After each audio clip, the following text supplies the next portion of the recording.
Hoje nós vamos continuar o estudo de formas bilineares planas e o que nós vamos ver hoje são as desigualdades de Chern-Kuiper.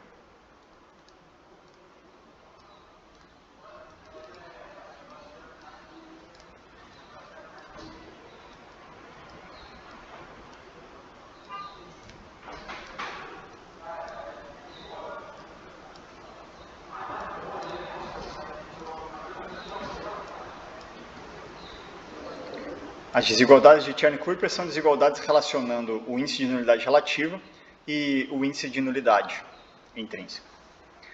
Então, seja F uma imersão isométrica de uma variedade riemanniana M de dimensão n em um espaço ambiente M' de dimensão m, dado um ponto x qualquer de M, a gente define o subespaço de nulidade, denotado por gama de x, como sendo o seguinte subespaço tangente, o conjunto dos vetores x tangentes a M no ponto x, tais que o tensor de curvatura de M, R de x, aplicado em quaisquer outros três vetores, y, z, ponto w, coincide com o do ambiente das imagens pela diferencial.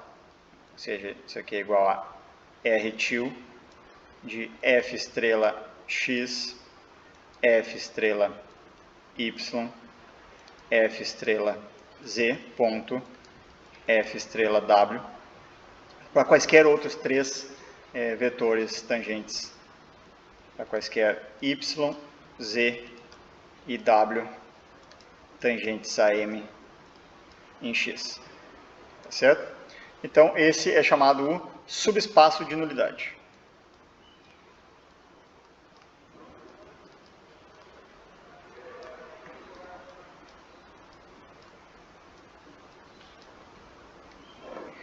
E observe que, bom, a dimensão desse subespaço é chamada índice de nulidade de f em x. Dimensão, denotada por mu de x, é chamada o índice de nulidade.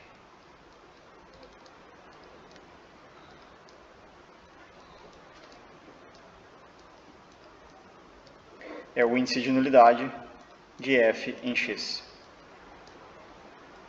Agora, observe que no caso em que o espaço ambiente tem curvatura constante C, esse subespaço de nulidade coincide com o subespaço de nulidade que nós definimos lá no estudo de rigidez de hipersuperfícies mínimas, né?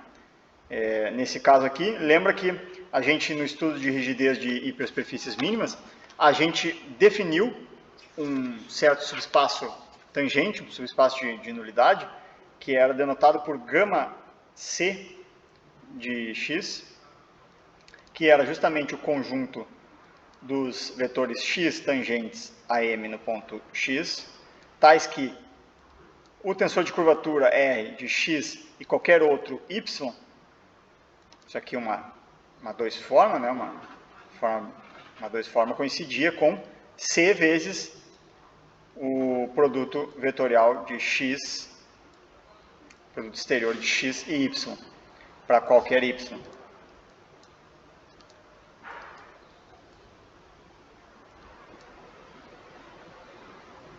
É visto como uma aplicação linear aqui, né, do tangente nele mesmo. Coincidia para qualquer y. Isso aqui a gente tinha definido lá no estudo de rigidez de hipersuperfícies mínimas. E é claro que nesse caso, que essa definição acima generaliza essa. Né? No caso em que o espaço ambiente tem curvatura constante, esses dois subespaços coincidem, né? Ou seja, o gama de x coincide com aquele definido anteriormente, gama c de x. Tá certo? E agora a gente vai ver um lema que te dá é tipo um núcleo-imagem para uma forma bilinear plana com respeito a um produto interno positivo definido. Nesse caso, vale que a dimensão da nulidade dessa forma bilinear é maior ou igual à diferença entre a dimensão do domínio e a dimensão do contradomínio. Uma espécie de núcleo-imagem vai sair de fato do teorema do núcleo-imagem, já que nesse caso, quando com respeito a um produto interno positivo definido, o núcleo, a nulidade de uma forma bilinear plana, coincide com o núcleo de um daqueles operadores Bx para x um valor regular. Simplesmente porque a imagem da beta de qualquer vetor com a segunda entrada no núcleo de Bx cai no subespaço isotrópico da imagem de Bx, que nesse caso é zero, já que o produto interno é positivo definido. Então, o lema, ele diz o seguinte: seja beta de V cartesiano V em W uma forma bilinear plana com respeito a um produto interno positivo definido,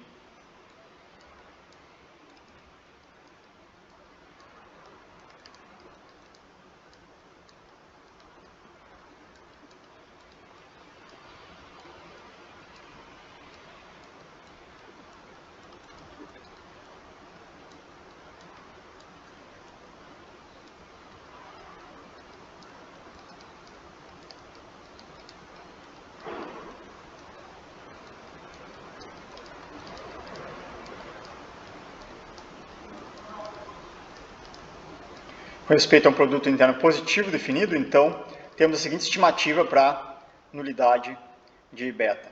A nulidade de beta, ou seja, a dimensão do subespaço de nulidade, é maior ou igual à dimensão do domínio V menos a dimensão do contradomínio W. Tá certo?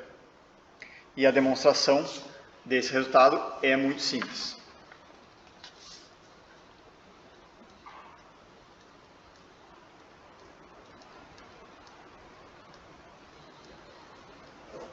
A demonstração é a seguinte: pega um valor regular x, pega um elemento regular x, um elemento regular de beta. Então, é óbvio que a nulidade de beta está contida no núcleo de todos os Bx, seja ele regular ou não, por definição. Mas, por outro lado, pega agora um n no núcleo do Bx. A gente vai mostrar que vale, na verdade, a igualdade. Pega o n no núcleo do Bx. E pega y, um vetor em V, qualquer. Agora a gente usa o que a gente viu na aula passada. E o que foi que a gente viu na aula passada? A gente viu que o subespaço gerado pela imagem de beta restrito a V cartesiano núcleo de Bx, que isso aqui está contido no subespaço isotrópico da imagem de Bx, ou seja, contido no Bx de U, em interseção com Bx de U perp. Mas aqui nós estamos no caso em que o produto interno do W é positivo definido. Então, essa interseção é trivial, é o zero. Consequentemente, o que nós temos é que beta de y, vetor qualquer aqui em V, e o n que eu peguei no núcleo de Bx, isso aqui pertence a... Aqui o U, na verdade, era V. Né? Aqui a forma linear é de V cartesiano V, né? A gente fez num caso mais geral V cartesiano U. Então aqui, na verdade, é V. Né? Certo? O segundo fator é igual ao primeiro fator, é V cartesiano V aqui nesse caso. Então isso aqui pertence ao subespaço isotrópico da imagem de Bx, ou seja, Bx de V, interseção com Bx de V perp. Mas como o produto interno é positivo definido, isso aqui é trivial, é zero. Tá certo? Já que o produto interno de W é positivo definido. Mas então o que eu estou mostrando como o y é arbitrário, o que eu estou mostrando é que o n pertence à nulidade de beta. Mas n era um vetor qualquer no núcleo de Bx, ou seja, o que eu estou mostrando aqui, o núcleo de Bx está contido na nulidade de beta. Mas eu já sabia, trivialmente, que a nulidade de beta também está contida no núcleo de Bx, ou seja, que são iguais. A nulidade de beta quando é uma forma bilinear plana com respeito a um produto interno positivo definido, a nulidade de beta coincide com o núcleo de Bx para qualquer elemento regular x. E agora a gente pode usar o núcleo imagem para a Bx e concluir que a dimensão da nulidade de beta é igual à dimensão do núcleo de Bx, que pelo posto nulidade, isso daqui é igual à dimensão do domínio de Bx, que é V, segundo fator, que é igual, né? É V também, aqui nesse caso, menos a dimensão da imagem, posto. Só que a imagem é um subespaço de W. Então, a dimensão dessa imagem é menor ou igual à dimensão de W. Como tem esse sinal de menos aqui, no final fica maior ou igual à dimensão de V menos a dimensão de W. Isso conclui a demonstração.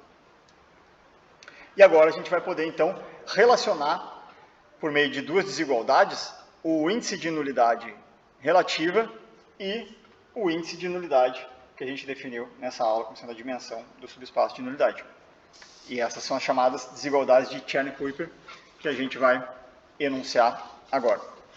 Então, as desigualdades dizem o seguinte: teorema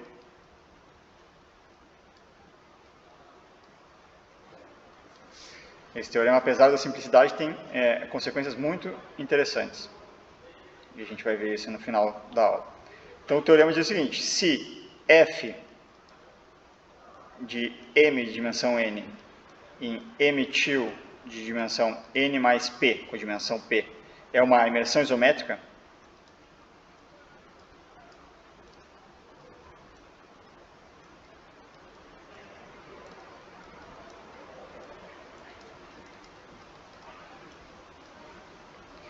e x é um ponto qualquer de M,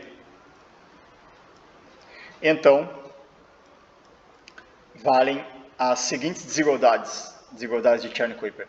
O índice de nulidade relativa em x é menor ou igual ao índice de nulidade em x, que é menor ou igual ao índice de nulidade relativa mais a codimensão P. E a demonstração desse resultado é muito simples. É a seguinte: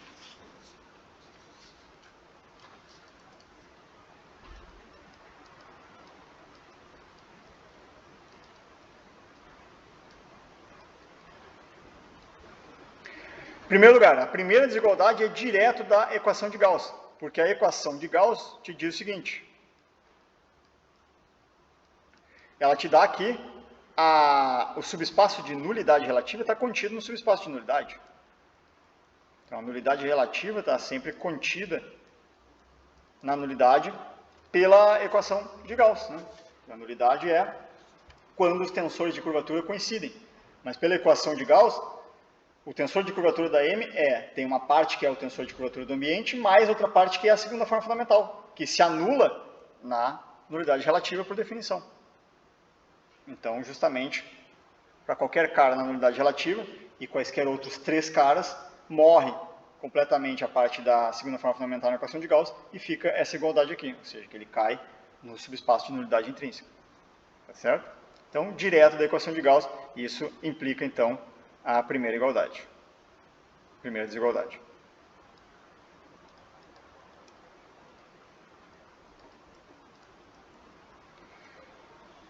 Então, sai direto da equação de Gauss essa primeira desigualdade aqui, já que nu é a dimensão de delta e mu é a dimensão de gama.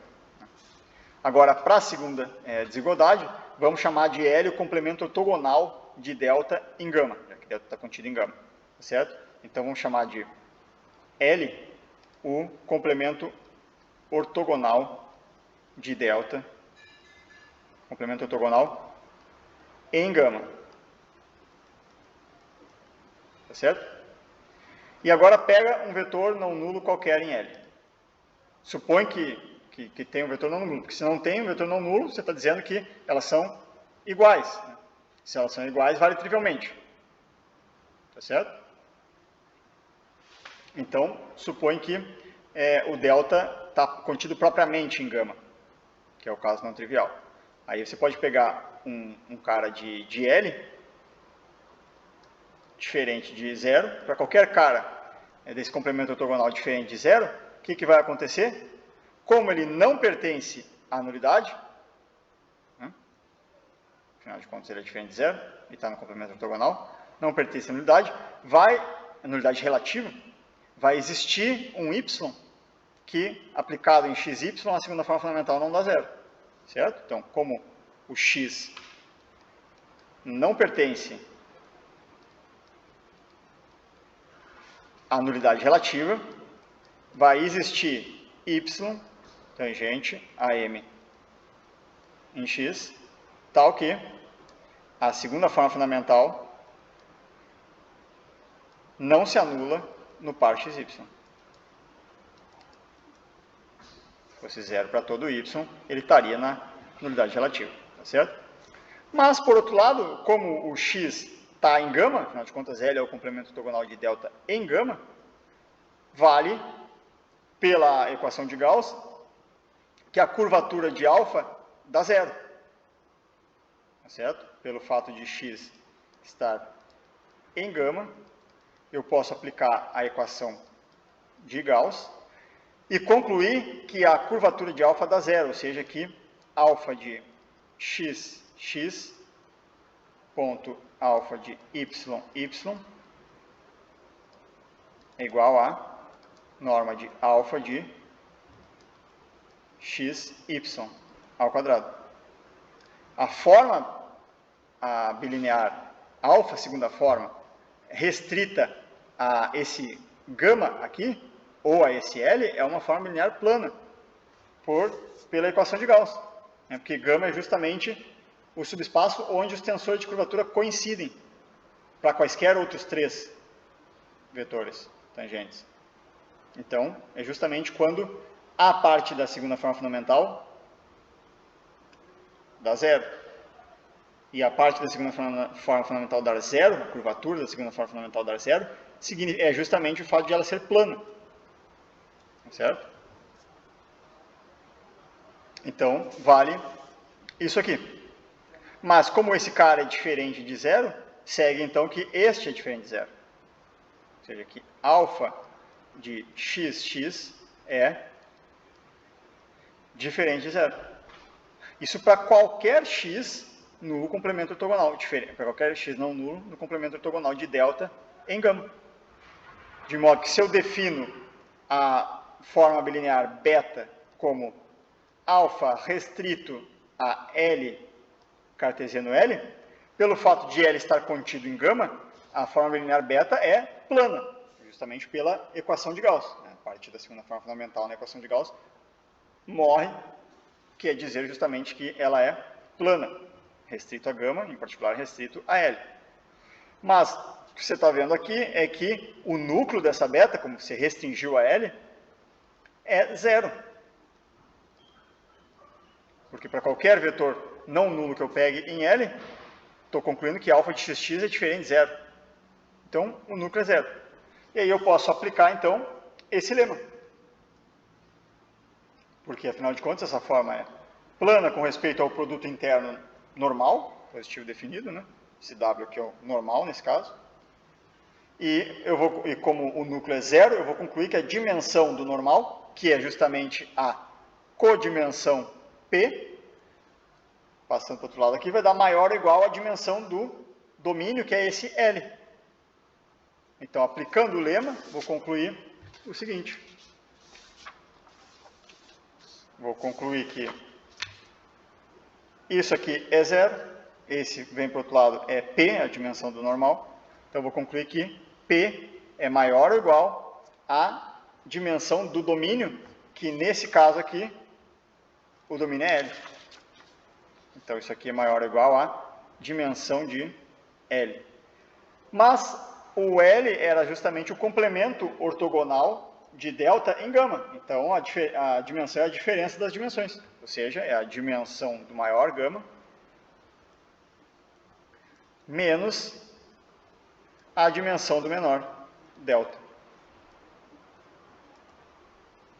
Mas isso aqui é o índice de nulidade, por definição. Foi o que a gente definiu como índice de nulidade, mu. E esse outro aqui, dimensão do subespaço de nulidade relativa, é o índice de nulidade relativa nu. Então, daí segue essa segunda igualdade aqui. Isso conclui a demonstração. Tá certo? E como eu disse, esse resultado ele tem consequências muito interessantes. E uma delas é o resultado que diz o seguinte: se você pega uma variedade riemanniana compacta com bastante nulidade em todo ponto, nulidade intrínseca, então qualquer imersão isométrica dessa variedade compacta no espaço euclidiano, a codimensão ela vai ter que ser alta, certo? Então, se você pega uma variedade compacta com bastante nulidade em todo ponto, se existe uma imersão isométrica dela num espaço euclidiano, a codimensão é alta. Ela não pode ser imersa isometricamente em codimensão baixa num euclidiano, se ela tiver muita nulidade intrínseca em todo ponto e for compacta. Então, a proposição diz o seguinte: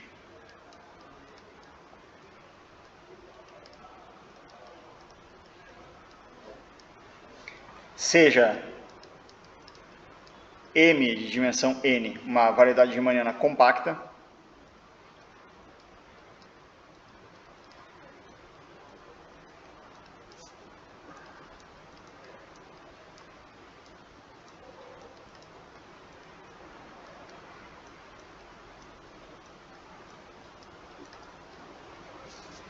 tal que o índice de nulidade, mu de x, é maior ou igual a um certo inteiro L maior ou igual a 1, em todo ponto. Certo? Então, isso aqui para algum inteiro L maior ou igual a 1 e qualquer x, qualquer ponto x de M.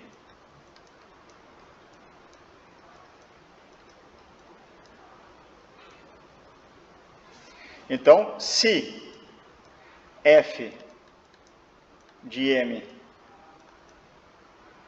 num espaço euclidiano de dimensão n mais p é uma imersão isométrica, se ela admite uma imersão isométrica num euclidiano, com a dimensão p, essa codimensão tem que ser grande.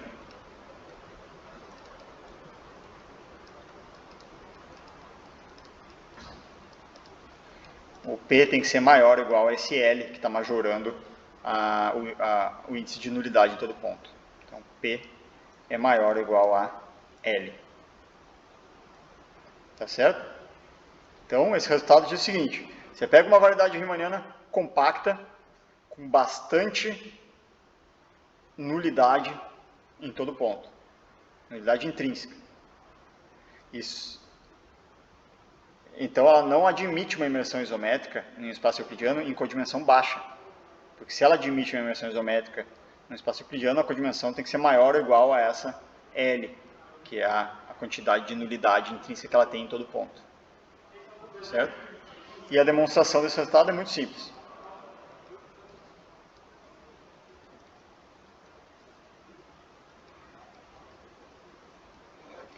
A demonstração é a seguinte: como M é compacta, eu posso usar um resultado que a gente viu lá no começo do curso, que diz que uma subvariedade compacta do euclidiano sempre tem um ponto e uma direção normal onde o operador de forma é positivo definido.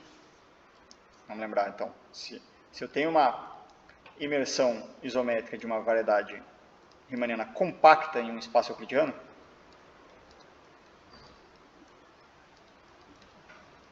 sempre existe, vimos isso no começo do curso, sempre existe um ponto x0 de M e um vetor normal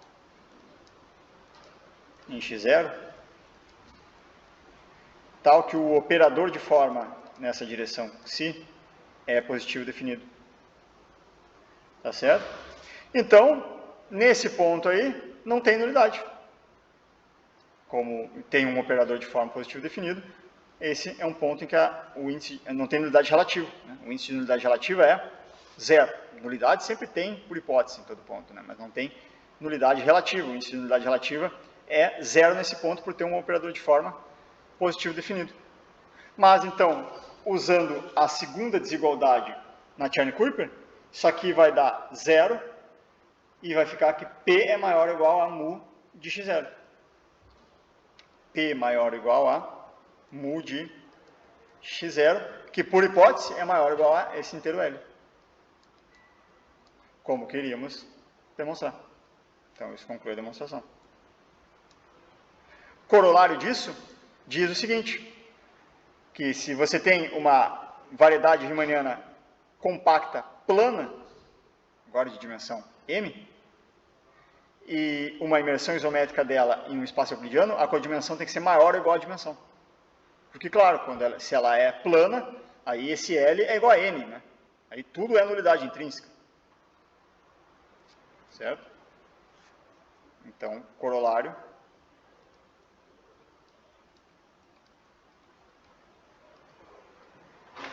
Muito interessante esse corolário. Seja M de dimensão n uma variedade riemanniana plana compacta,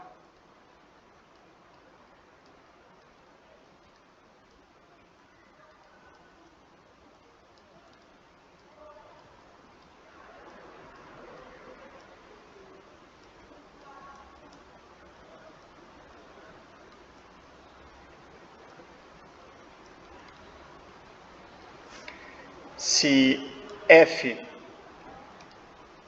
de M é uma imersão isométrica de M em um espaço euclidiano de dimensão n mais p, isso aqui é uma imersão isométrica,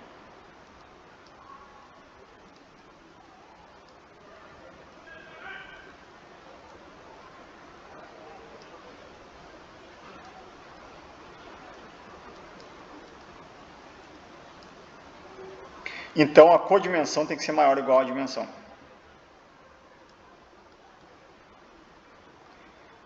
Porque aí, claro, né, esse L aqui da proposição é N. Né? Tudo é nulidade intrínseca, já que ela é plana por hipótese. Tá certo? Então, uma variedade riemanniana, uma subvariedade plana compacta de um espaço euclidiano, a codimensão tem que ser maior ou igual à dimensão. É isso que está dizendo o resultado. Você pega uma subvariedade euclidiana plana compacta, então a codimensão é maior ou igual à dimensão. Tá certo? E isso conclui por hoje.